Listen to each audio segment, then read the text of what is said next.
A delightful morning to everyone. We'll begin this session with Ganesh Vandana. शुभं कुरुत्वं कल्याणम् आरोग्यं धनसम्पदः शुभं कुरुत्वं कल्याणम् आरोग्यं धनसम्पदः शत्रुबुद्धिविनाशाय दीपज्योतिर्नमोऽस्तु ते दीपज्योतिर्नमोऽस्तु ते शुभं कुरुत्वं कल्याणम् आरोग्यं धनसम्पदः शुभं कुरुत्वं कल्याणम् आरोग्यं धनसम्पदः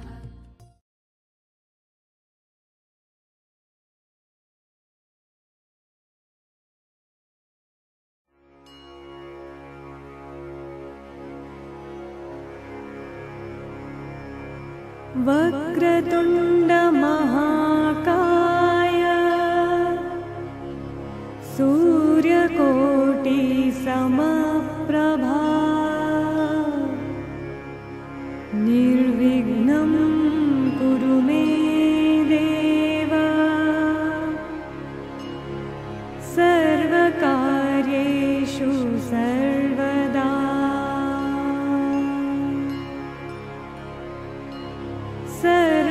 सर्वकार्येषु सर्वदा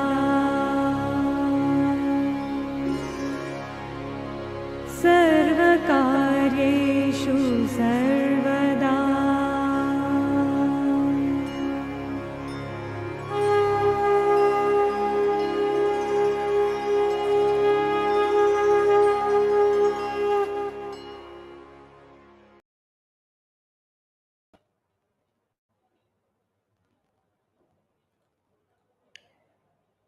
I, Jasma Jana, Assistant Professor, Roland Institute of Pharmaceutical Sciences, welcome you all to the 6th day of Series 2, Session 1, Online Faculty Development Program on Emerging Trends in Drug Design and Development, sponsored by AICTE New Delhi and organized by RIPS Berhampur. Today we have with us resource person Dr. V. Badrinath Konkimala Sir, presently designated as Reader F in National Institute of Science Education and Research, NISER, Bhubaneswar. Prior to his talk, I would take this opportunity to introduce Sir to all of us. Dr. Badrinath Sir is presently designated as Reader F in NISER Bhubaneswar. He has completed his bachelor degree in pharmacy from Tamil Nadu's Dr. MGR Medical University and MTech in biotechnology from the Center of Biotechnology, Anna University, and also PhD in biochemistry and structural biology from University of Heidelberg in 2007. He received also in 2007 he received an independent research grant worth approximately 1 crore for a period of 2 years from Dietmar Hope Foundation Germany to conduct research at DKFZ in the area of traditional Chinese medicine. His research interests are in interdisciplinary areas of chemical biology and drug development. He has been awarded the Mike Price Fellowship Award by the European Association for Cancer Research in the year 2009 and Innovative Young Biotechnologist Award DBT in India in the year 2012. His research interests are to make attempts to address bottlenecks in the area of drug development by adopting different interdisciplinary approaches. With this, I request Sir to kindly start with the session.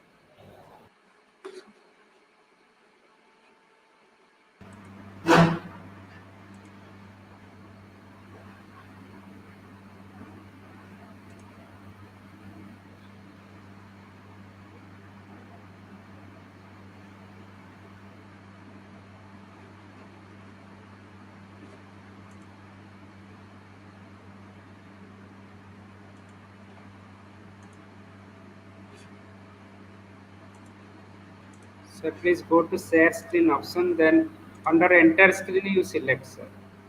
Yeah.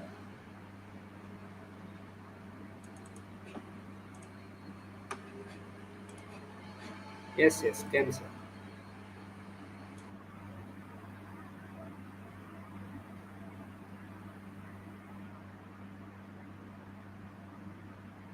Make it full screen. Okay. Make it full screen. Yes, yes, very clear, sir. You can continue, sir.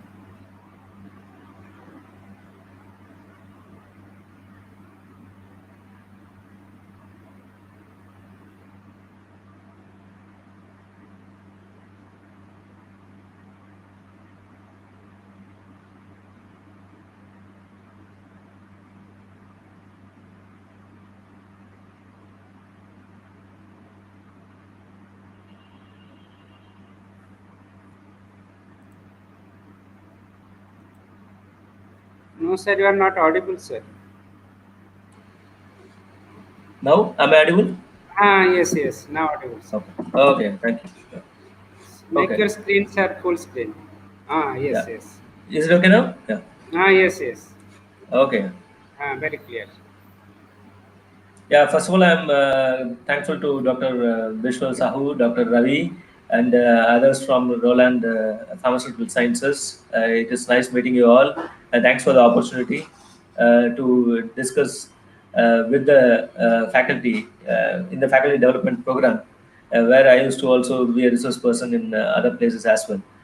So it's a nice opportunity to discuss about what new trends can be discussed, because classically, as such, faculty are the ones who play a very important role in giving the knowledge to the students about what is the trend that has been following from before and how one can break the trend and start looking at the new perspective. And that is why I thought I will give my thoughts about rational approaches in drug development, because as a person from who came from pharmacy background and who have been working in the area of biotechnology, I see that both of them are a bit parallel lines, and there should be somewhere a point where one should get together, because both of them have a similar objective of drug design, but the way things move is a bit parallel and a bit divergent. So I thought this way it would help out to see where somewhere a common point can be achieved in both cases. So I will give more introductory slides about my opinion about the drug development process, and then I have included some teaching slides on the docking process, and then how there are some issues with docking and how one can address this docking process through a different approach is what I will try to cover in this topic, and then I will be happy to take some questions. Okay, I'll start. Okay, so the topic I chose is rational approaches in drug development. Now, if you see in any classical drug discovery process or a pipeline, these are the common slides that they show, which they say that drug discovery pipeline is long, it's huge, it takes a lot of time, etc. And then they say we use 1 million compounds, and finally, what you can get is only 10 out of 1 million, which can go into a clinical trial, etc.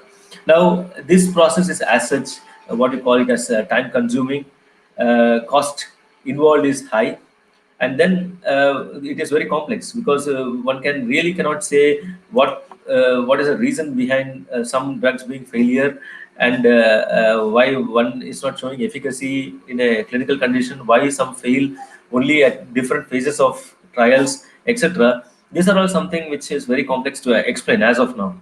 And then at the same time, they're a bit risky, because this involves humans as well. Therefore, if in the clinical trial or anywhere or after the clinical trial also, if there is some adverse of side effects, then the entire time that is spent in the process of drug discovery goes for a waste, because you have to restart everything in one go. So therefore, these steps needs extreme care to be done meticulously at stage by stage, so that what we get out, even if not 1 million, even if you take just 1,000 compounds, if we can get 10 of them out successfully, then you will in a way bring out, you can save a lot of time, money, etc. in that way. So that is what I feel should be a rational design. Now, these words, rational drug design, I don't know how many of you are aware. This has been going on since the time in 1970. The first publication that was reported to have said rational drug design was in the year 1970, and since then, see the number of growth of publications that have called saying rational drug design, but then the trouble of drugs in clinical trials still continue to be the same. This is the latest data that I'm reporting. So this means, are we really doing rational drug design, or is it just that there is something else which more needs to be addressed more rationally? So here, this is the paper which talks about rational drug design, which they say, is it a mirage or is it a miracle? Now here, this is a nice publication, although it is very old. I've given the citation for this paper as well, where they talk about what is the role of organic solvents, additives also to be used, and role and needs of models. Because models become extremely important because you have to choose the right model to address the question. One model does not answer all questions because a body has a human body is a complex system, and every disease has its own different processes, and not all animals will be able to address the same problem.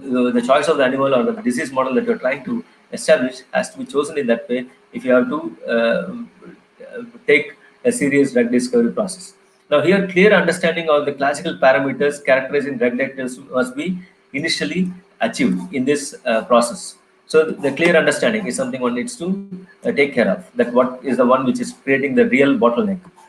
Now, this is another publication where they talk about how modern approaches can help out in the drug discovery process. Here, the molecular target-based drug discovery with continuous improvement. Continuous improvement. This is something one needs to understand. In the quality and diversity of compound libraries has been making steady progress. So here there have been diversity of compound libraries. The Zinc database is an example where you can see that the library is growing, but that growth of the library will not be enough. But from the library, one should try to understand how much of this like quantitative structure activity relationship, the QSAR, can be studied to see whether this kind of molecules can better fit. There is also a toxicological studies where people are able to find out like which kind of ring structures, if it is included in a particular structure, might lead to potential side effect or adverse effect. And that way they said that these kind of molecules should not be included at all, should not be there because it might lead to serious effects or harmful side effects in the body. Now, over time, there are approaches like the modern approaches, they said, like for example, structural biology, computational biology, chemical genetics, are the ones which have come up newly. This is in particular to enrich a particular domain, but that doesn't mean that they have to be left out independently. It's only that they have specialized it much more, but one needs to connect them well in the modern drug discovery process. So in that way only the depth study will be able to is going to help us good. As good as saying a doctor with an MBBS is only a general specialist, but then we go for a particular specialization, like for somebody who's good at eye or a bone or a lung or a liver, etc. We go for specializations, but that doesn't mean that they have nothing to do with other domains. There is an interconnection in between them as such. So with these modern tools in hand, rational drug design, exploiting combinatorial chemistry for focused libraries becomes possible because there's a massive amount of data which I'll show you in the later part. So a combination of natural products, chemistry, and focused library synthesis furnishes a powerful approach to drug discovery as such.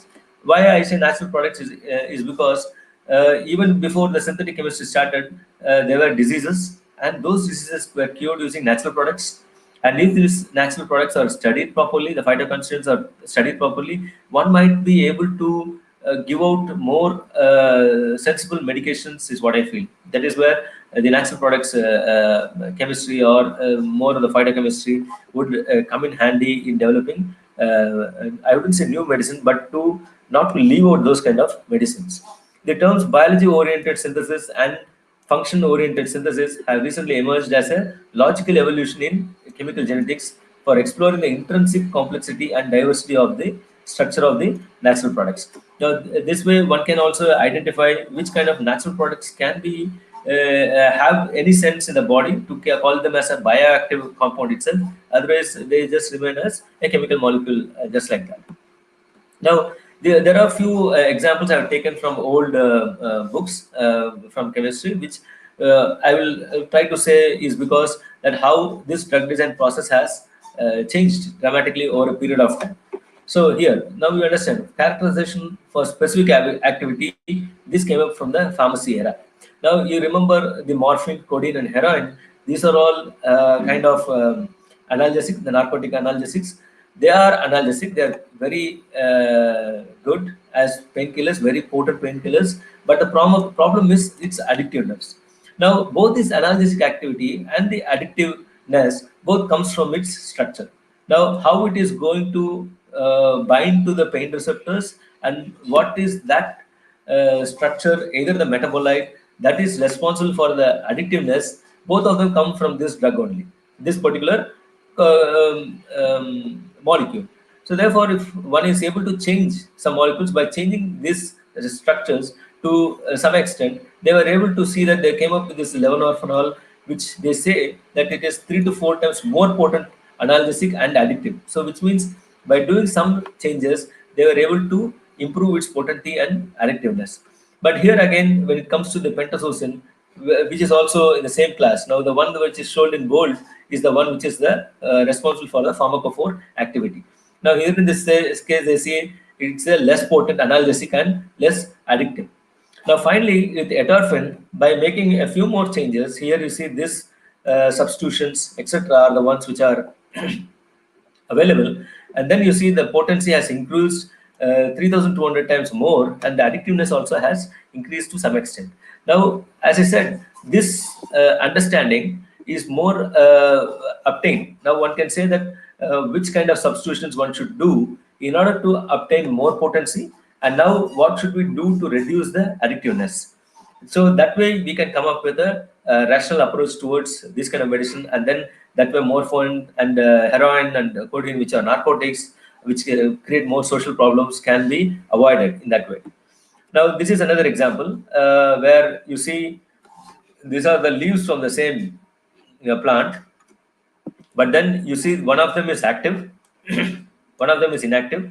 Now, by comparing these two structures, like I'm only talking about the way how it was done previously in the previous years, like how they used to compare structures, and then they see what is different from each other. Now, for example, in this structure, you see there is a difference in the here you have a ring structure, and then here you have which is more open, and then by which the activity changes. So one can relate, one was able to relate, saying that okay, probably this is the one that is changing, that is why one of them shows activity and one is not showing activity, and this substitution has a crucial rules. That's how one deduces the activity itself. Now this is another example where you have Forbol and resinine ferrotoxin. Here these structures are all common. Here you see till this point here, this point here, the structure is the same, except that they have an additional group in this case of in ferrotoxin. But despite just one small change, here you see the range of activity that has changed. One is called tumor promoter, and another one is called as a neuropathic pain, is used for neuropathic pain. So this is the small difference that has changed.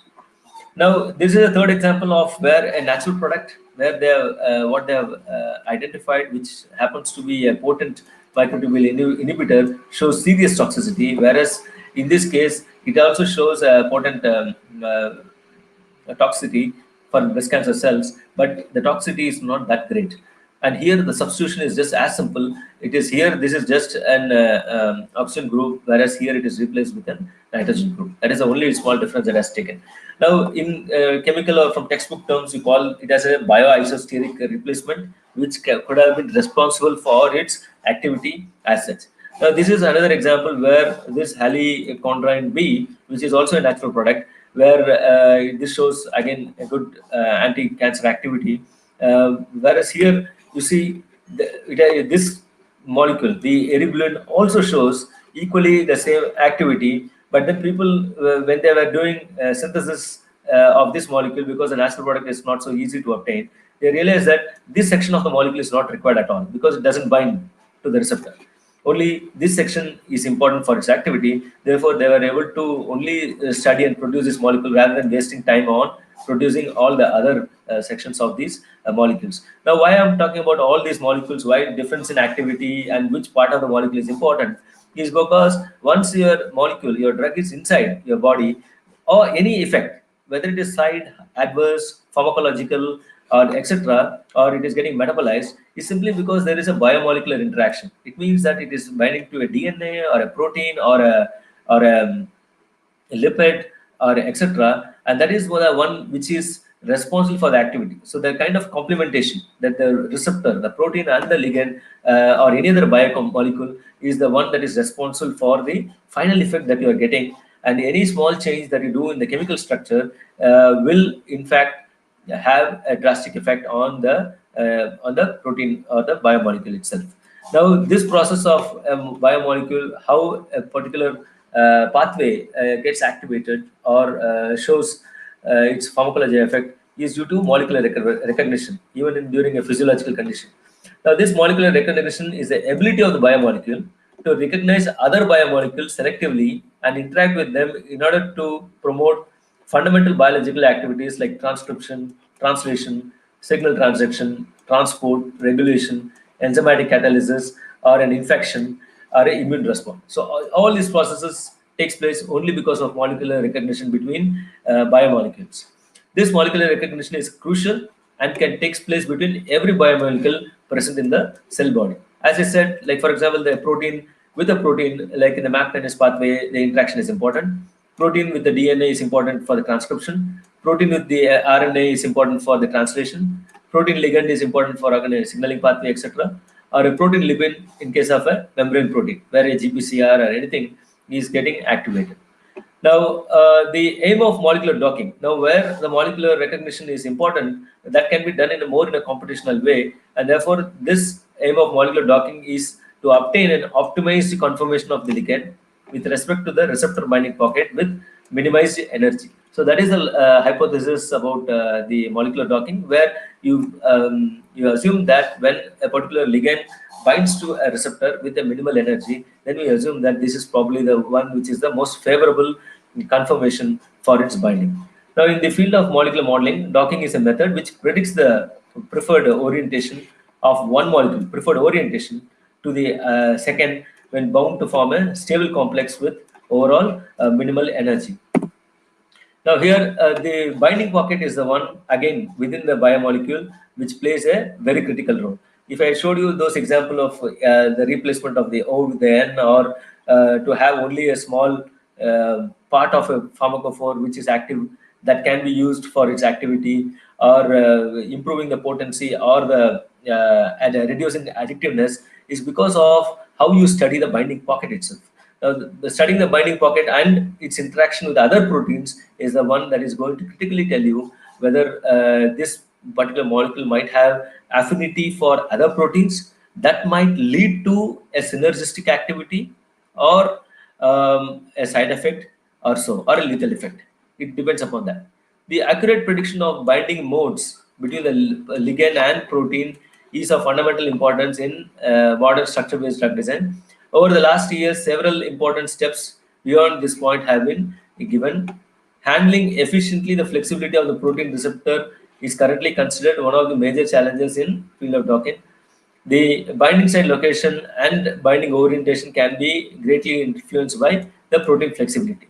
There are many interesting docking suits, which I'll list out in the later part, that have shown significant progress in predicting near native binding poses by making use of biophysical and biochemical technique. Of course, there are many examples that have shown that through computational methods drug discovery can be done, but not all of them have been very successful in staying for a longer period of time, because there are phenomena like drug resistance and etc. that do come into picture, which might cause the loss of that particular drug's activity itself.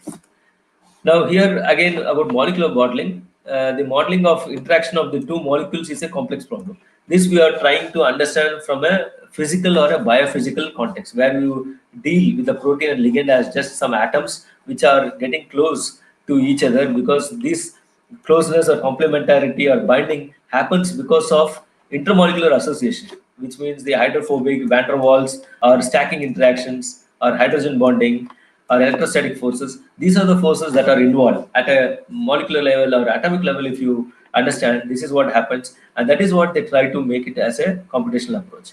So modeling the intermolecular interaction in a protein ligand complex is difficult, since there are many degrees of freedom, as well insufficient knowledge of effect of solvent on the binding association. So this is still an area which is a gray area, which is still unaddressed, because we don't know exactly in what kind of a condition, not the solvent. Solvent is certainly aqueous, but in what kind of conditions does the simulation of these molecules take place, that the binding of a protein to a particular ligand happens so effectively inside the body, whether it is very difficult to simulate that in a computational system.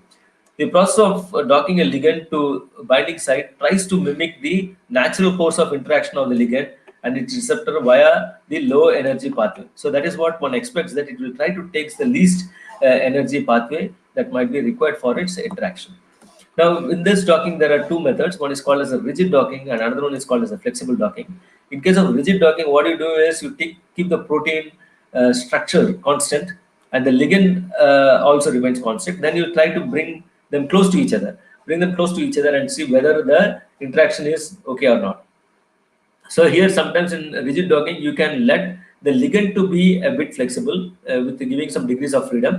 But there is also a limitation on the number of freedoms, because if the ligand is big and if there is too many degrees of freedom, that might also take a lot of time for the computer to resolve. But now I think with the computational speed, what we can have, it can be it doesn't take much time. It takes maybe a few more minutes extra. It doesn't take days like it was before. Now, in case of flexible docking, here you can make either the binding site, the residues, the amino acids that are in the binding site, you can make them flexible, wherein it will allow different kind of ligands to also interact with. Otherwise, if you're keeping even the side chains constant, then some of the ligands may not interact. That will not show more the native condition. So either you can make the residues which are close to the binding pocket flexible. Otherwise, now you can make both protein and protein to be flexible. But again, that will be very time-intensive process. Now, this is just a layout about the steps what are being done in molecular docking. First, what you do is you try to do a search function. For search function, and there is a scoring function. Now, here in case of search function, you look at the target. Target means the protein or the etc. The protein is the ones which is classically been studied, which has done more developments compared to other biomolecules. So the protein, you try to keep them flexible, and then here the kind of flexibility can give us, you can do side chain flexible, you can do ensemble docking, you can do protein ligand interaction, protein protein interaction. Otherwise, for the ligand sampling, you can do shape matching or a systematic search or a stochastic algorithm as such.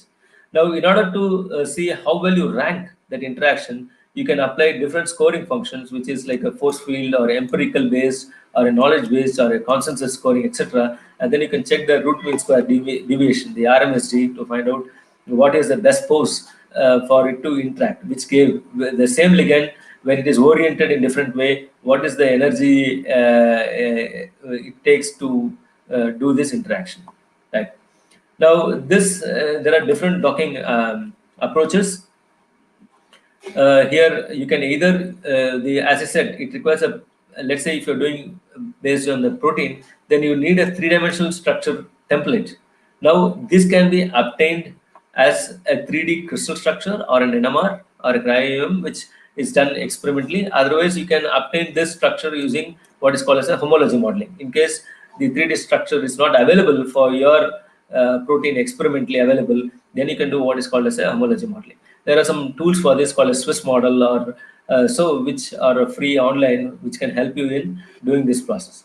Now, for the ligands also, you can use what is the known ligands. Then you can develop more the SAR and the hypothesis on your own. The synthesis library can help you in interaction studies. You can use chemical libraries like Zinc or PubChem, where you can use these databases and then dock them as a virtual screening, and then you can get the information. Otherwise, you can use hypothetical ligands, which means you can draw them on your own, these chemical structures, and then you can check whether it is okay or not, whether it binds well or not. But certainly one barrier would be that whether even if you have the best of the protein interaction, there is a doubt whether if this chemical can be synthesized or not. That question stays open, and then after that only comes whether it will have a side effect or adverse effect, or it has a good pharmacological effect. So that's there. Now, I'm summarizing the same points what I told you before. This docking approaches can be protein-protein or protein-ligand. Otherwise, you can take one protein, bind with different ligands, and see as a virtual screen which ligand gives you the best binding for a given protein. Otherwise, for the same ligand, you can dock against different proteins and see whether it has what is the spectrum of activity it has for that particular ligand. Now, in a situation where you have a complete structure and you don't know the site where it binds, it is better to do what is called as a blind docking, which means that you take the protein and then you put the grid, the docking grid over the entire protein, and then you can do a blind docking. Then it means that you are allowing the ligand to go all through the binding pocket, through the protein, and you are asking it to see which is the best site in the protein to bind. Otherwise, you can, if you're very much familiar with the binding pocket, which means it's a known site, then you can do a specific docking. This will help you develop more an SIR kind of a study itself. Now, the steps and the criteria is you can do what is called as a target selection. So, for using crystal structures or NMR data, as I told you before, you can use them. Otherwise, you can generate using homology models. Now, ligand selection, this is only a bit expanded version of what I was discussing earlier, so I will just go through it a bit quickly. It is the same database or the pharmacophores which you will be using for the ligand. Now that you have both the protein and the ligand, the next step is called the docking, where the ligand is docked into the receptor and the interactions are checked, saying that which particular side chains are involved in binding to the ligand. So the scoring function generates a score, and depending upon that, the best ligand is selected. Now the evaluation of the docking result is done using what is called as the RMSD values. Now these are the different softwares one can use. Some of them are free, which you can use for your daily studies. Now this is the one which I told you that I'll quickly go through the steps. This is Autodoc. It's a free software. You can use it both on Windows and Linux, which gives far a result equivalent to any other paid softwares. And now Vira is also is giving improved versions with the camera, and then the results are far convincing.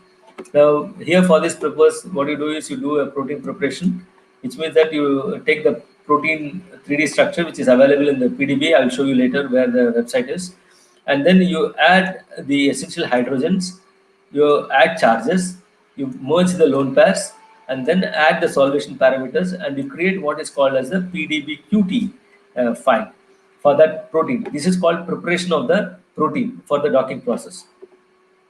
And then there might be some water which is present, which you can always remove, which might be one which is very significant in the binding site or anything you can retain. Other waters can be removed, it may not be required.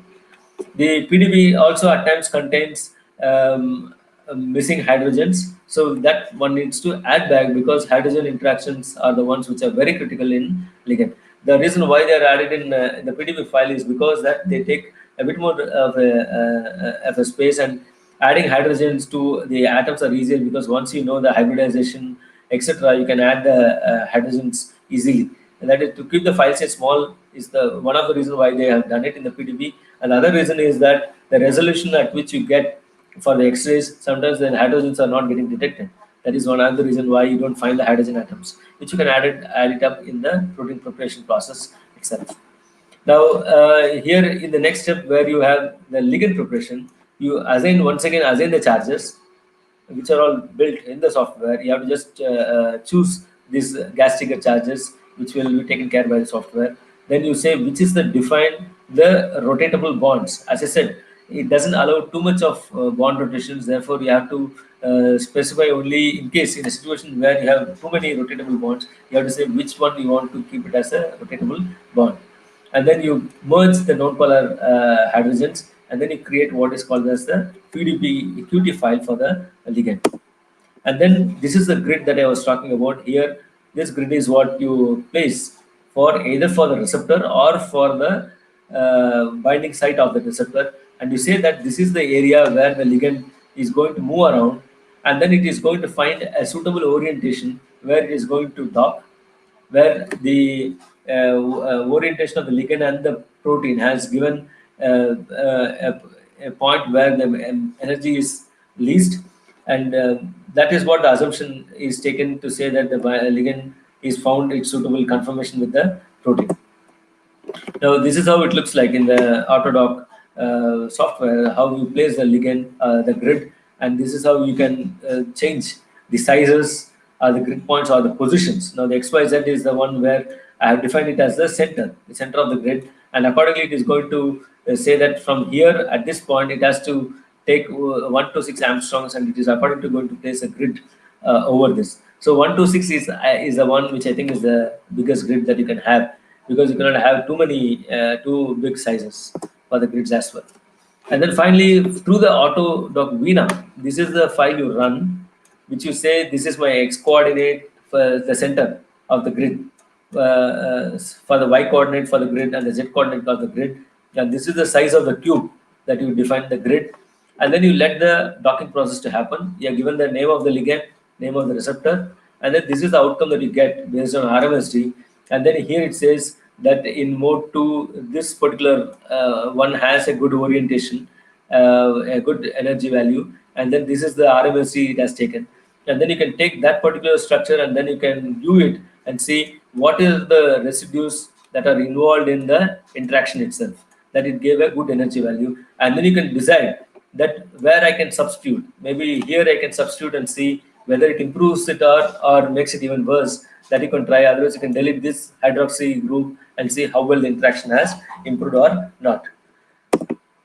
Now, this is a list of the softwares where one can use for the docking process. There are many more which are available, but as I said, Autodoc, Vina, they do a decent job in case your molecular numbers are small. Otherwise, there is Schrodinger, Accelerace, Discovery Studio, which are also a bit expensive. But in case you have a big library, what you have to do, then you can certainly go for that. Now, just switching to a little bit more about how practicality has to be addressed. This is about the novel FDA approval since 1993. Now, having said that, docking, the process, you have big servers, you have expensive softwares, etc. Now, the reality is that how much ever you molecule synthesize, characterize, the number of molecules that is coming out approved by the FDA becomes very less, despite doing all these big efforts, big funding, and the processes getting streamlined, making it high throughput, etc. Or still the number of molecules that are coming out is too less. This is because that there are some major attrition. Now here, if you look at the amount of budget and the number of drugs that are coming out, there is no proportion at all, because the more the funding, one should expect more drugs should come out, but it doesn't match that greatly.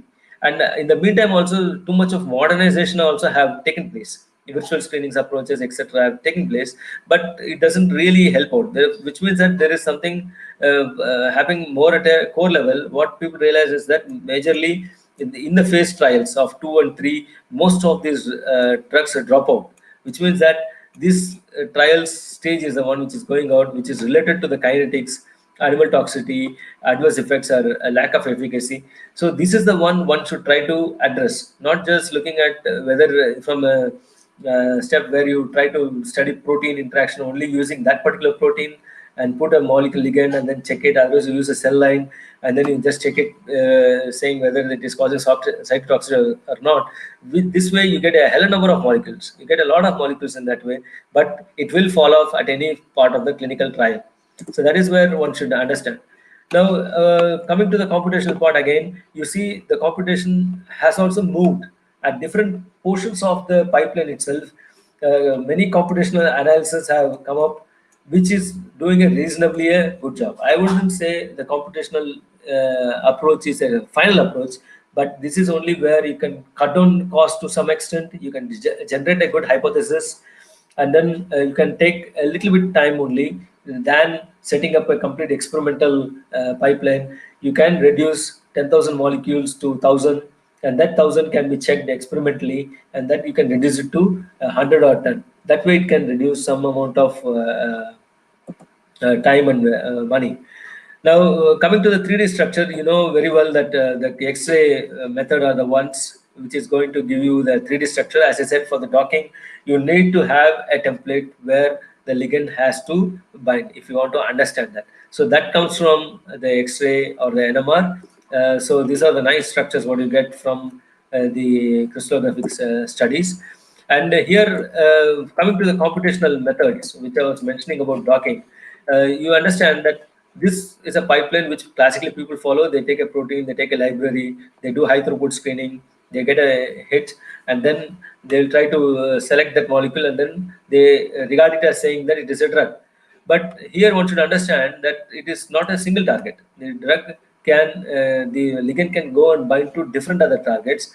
That is something one should understand. That is the limitation of the system.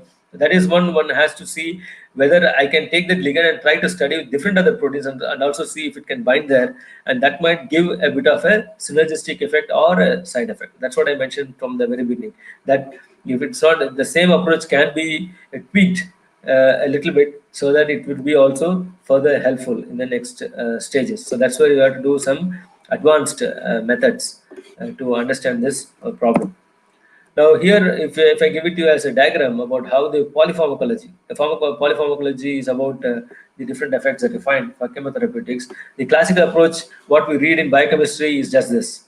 We'll only say a protein binds to a ligand, and then this is how we develop QSAR, we develop hypothesis, etc., only based on the ligand and the protein.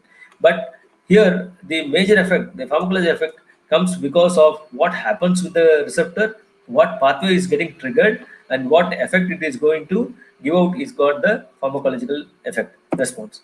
Now, at the same time, this is what I told you in the last slide, that we are only looking at single target. There might be a situation where the ligand can bind to another receptor also due to some complementarity, or the metabolite might be complementing with the receptor. It can also activate another pathway, and this is one of the reasons why you might get a side effect along with a pharmacological effect. This is one side. There might be another situation where this particular receptor might be involved in two different pathways itself, where upon ligand binding, it might activate both pathways at the same time, giving two different effects as such. There are many examples we would have studied in pharmacology where one says, like for example, minoxidil, it says it is a cardiac use for cardiac arrhythmias, but people realize that they can grow hair. It can be used for treating alopecia as well. So these are the one of a few examples where you can see that different drug can bind to different pathways and activate different pathways, and it can show differential effects. Now, as I mentioned here, there are a lot of crystal structures available for different proteins. Now, one can understand an entire pathway also. The different proteins that are there. Most of the 3D structures are available. Otherwise, some of them can be modeled with a closed neighbor, with a closed organism in which it is available. And then one can understand easily whether it can bind to a particular receptor, only that receptor alone, or different other receptors. Otherwise, if it is a metabolite that is formed, whether that metabolite can be binding to another receptor as well, can be understood a little bit more. This will take an intensive process once again, and when we still don't know whether it can be done experimentally true. That is the next question that can come. Therefore, at one side, that science and hypothesis generation should go on, and other hand, we have to see how well we can cater the public as well. Both should be taken care easily. So as an approach from the textbooks, you will find there are different approaches. One is called the reductionist approach. Another is there is called as the classical approach, which people adopt. It doesn't matter whichever it is. One should be able to find a way by which you can get a more sensible information. Otherwise, both of them are good. Both of them have limitations as such. Now here, this is a space where you see more the cost and the time, the number of leads you will get will be more intense. Now here, if you are landing up in a situation like this kind, which means that it will be of no use, because you are going to take more amount, the time and the cost involved is going to be extremely high. We have to land up somewhere in this zone, because then the leads what we get might be of some help without involving much cost as well. So that is the target area one should look at. Now, this can be achieved by doing this kind of an approaches. One can do lead discovery by doing mere experiments alone. Otherwise, you can do computational approach. Otherwise, you can do mathematical approaches also. But what makes it more easy to achieve the goal which I mentioned here is when we can tie up all together, where there is an interconnected, integrated approach, which would help out problems which the computational approach has a limitation, or an experimental approach as a limitation can be addressed by a computational approach. In that way, this picture can be completed at a faster rate. So that's what is going to help us out finally. Now, I will show you an example about what I had done during my as a project leader at the German Cancer Center, where we were able to identify a target for the oral squamous cell carcinoma. Certainly, this target is not very new.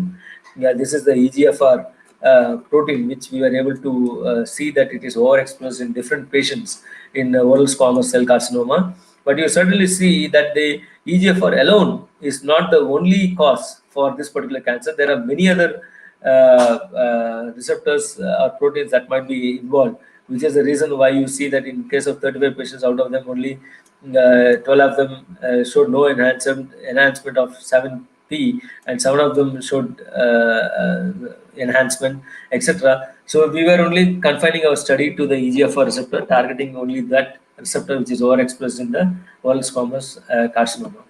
Now here, this receptor, the structure of the EGFR, this domain, and the tyrosine kinase domain, which is in the cytosol, is available. So we have taken that structure. Now to say this part, the EGFR is a membrane protein. It has an extracellular domain to which the EGF binds, the epidermal growth factor binds and then activates, and then it can homodimerize or heterodimerize. Then you have a receptor tyrosine kinase domain, which has a kinase activity, and most of the ligands are used for targeting this particular domain. The extracellular domain is more used for targeting with antibodies. Now, this is the structure of the crystal structure of the tyrosine kinase domain with the bound erlotinib, which is currently available, and there are many more which came up later as well. Now, we use this crystal structure for our docking studies, and for as a ligand, what we chose was the natural product database. So here we created a traditional Chinese medicine database where we have chosen some naturally products which are used in traditional medicine. We have used those molecules and we've done the docking, and we see that 18 of those molecules are found docked in that particular binding site. But we didn't stop with just looking at the docking and the docking score. We were looking at more the structural level, which was the residue that was involved in the interaction, which might be useful for giving a good affinity. So here we found that the dicentrine and organelle scarlet were the molecules which showed good binding. Therefore, we chose those. Then we have done our, not just leaving it with just a computational study where we have identified a molecule, we experimentally validated them, and this experimental validation was done on the EGFR transfects, where there are cell lines wherein the extracellular domain was stopped.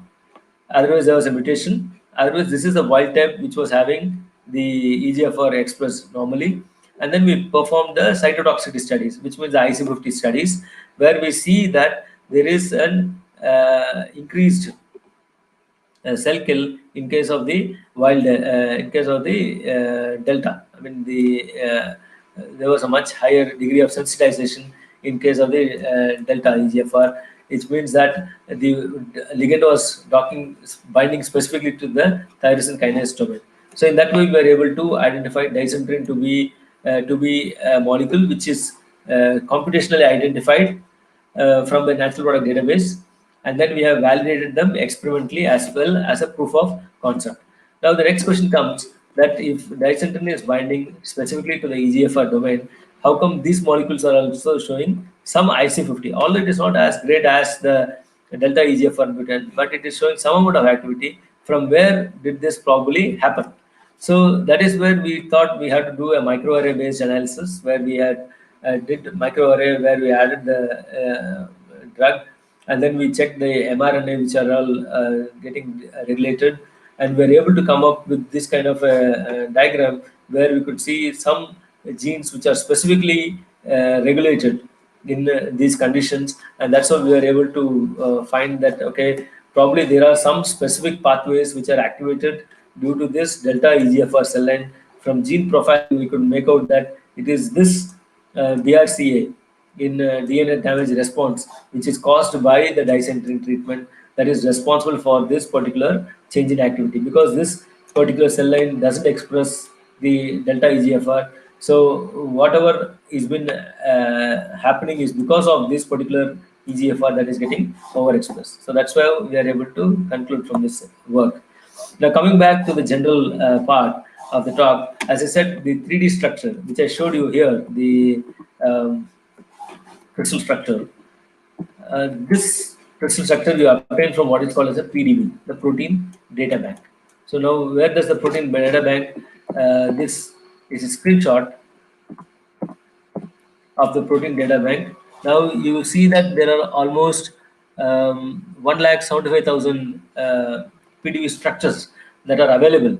Now this need not be protein alone, and this not be that it is a very specific only one. You might find 10 or 15 EGFR receptor itself being crystallized with different ligands or different mutants also.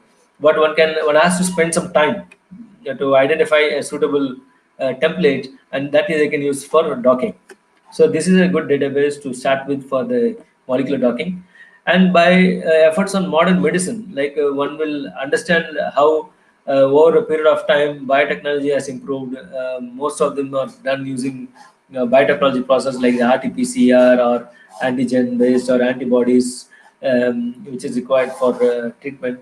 So that way biotechnology has made big leaps in the recent years, and of course it's making a pivotal role in drug discovery as well. Like whereas in drug delivery also people use miRNA, etc. for even drug delivery. So that way it is coming up very well. And here if you see this central dogma, where you see the DNA, RNA, protein metabolite is what was classically studied. Now people have moved it to a range of saying genomics, which means you are looking the entire transcripts at the same time or the entire proteomics at the same time. Now there are different techniques also that have contributed this way. The microarray or the 2D gel electrophoresis or the mass spec or the NMR also contributed substantially well for the growth in this area. In that way, indirectly, you will see this database is also enriching with a lot of information. As I mentioned before, almost with protein crystal structures, you are able to get at least more than almost 2 lakhs crystal structures, is because of the contributions for the development in this area. In that way, they have come up with different other database also, like KEGG. For example, this is a diagram from KEGG where they're able to map the different pathways, and here if you click on individual nodes, you will be able to say what amount of information is available, like whether the mass spec information is available, the gene transcript information is available, etc. You can easily check through these approaches. Now this is how things are moving in a detailed or a deeper scale.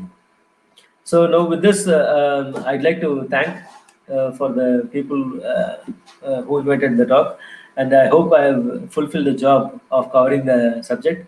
And if there is any questions, I'd be glad to answer those questions. Thank you.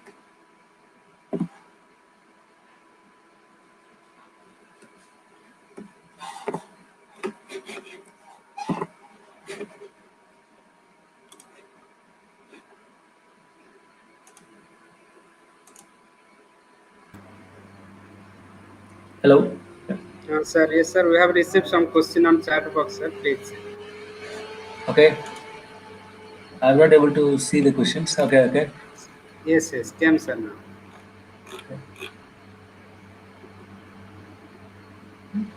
Whether Autodoc software works in Windows operating system or Linux is must, as I tried, but after a point it was not working. No, Autodoc Vina works with Windows also, Windows version also. Okay, sir. No.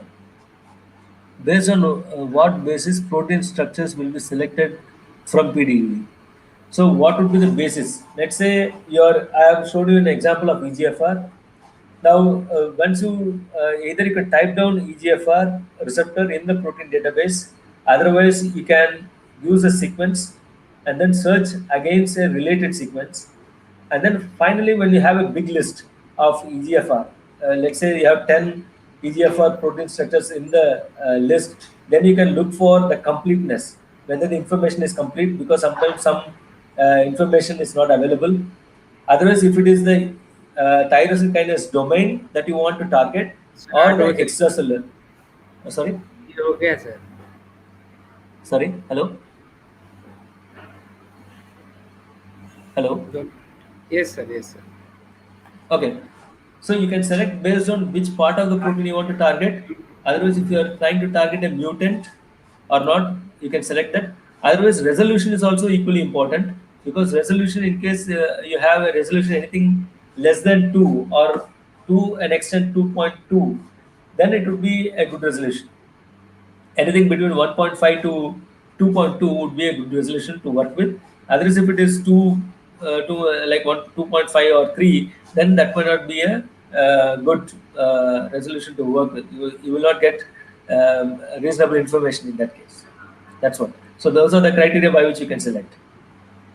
Is there any correlation between docking results and the in vivo biological activities of compounds? Yeah, this is the portion which I'm trying to emphasize, that many times one might be lucky to get a correlation. It might correlate, because if your ligand is binding specifically to a particular receptor, then you will be able to correlate them. But for that correlation, it is always better to have more number of molecules, substitute them in a particular position, and then try to understand how it is working out in a in vivo system. I would say in vivo means just a individual protein may not be enough. Nowadays it becomes expensive. At least on the cell line, one should work on a different cell lines and then try to check it in the animal model. But one cannot do it very exhaustively also. That is also a problem that is there. Yeah. But some amount of correlation can help out easily. Right? Yes sir. Thank you sir for your Uh, nice presentation. So you have elaborated and incited all type of rational approaches in drug design. It will be very useful for our research scholars and also faculty members. yeah, So thank sure. you very much, sir, for sparing your valuable time with your busy schedules. No, Thank you, that's sir. fine. Thank you so much. I hope that it fulfilled Yes, sir. the Yes. purpose of the program. And I thank you once again, and thank all the other faculty members who were in this meeting. And thank you all. Thank you, sir. Just a second. Thank you. Sir, I.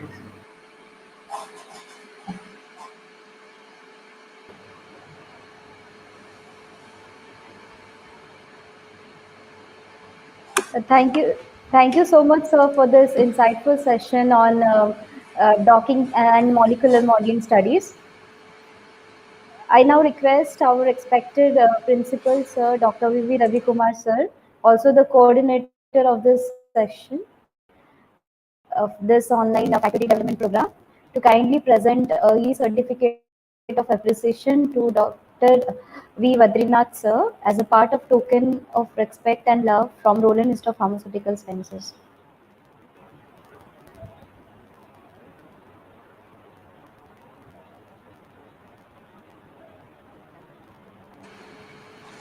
Thank you. Thank you so much, Dr. Ravi Kumar.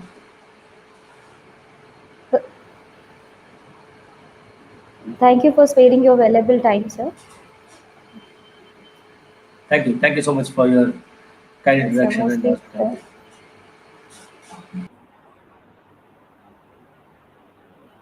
So, dear Did participate? all the Yes. participants, Yes. yes, sir, Yes. Yes. will Now continue. begin the next Will session at I will 1:30 p.m. reassemble at 1:30. 1:30. So please join that time. Thank Thank you. you.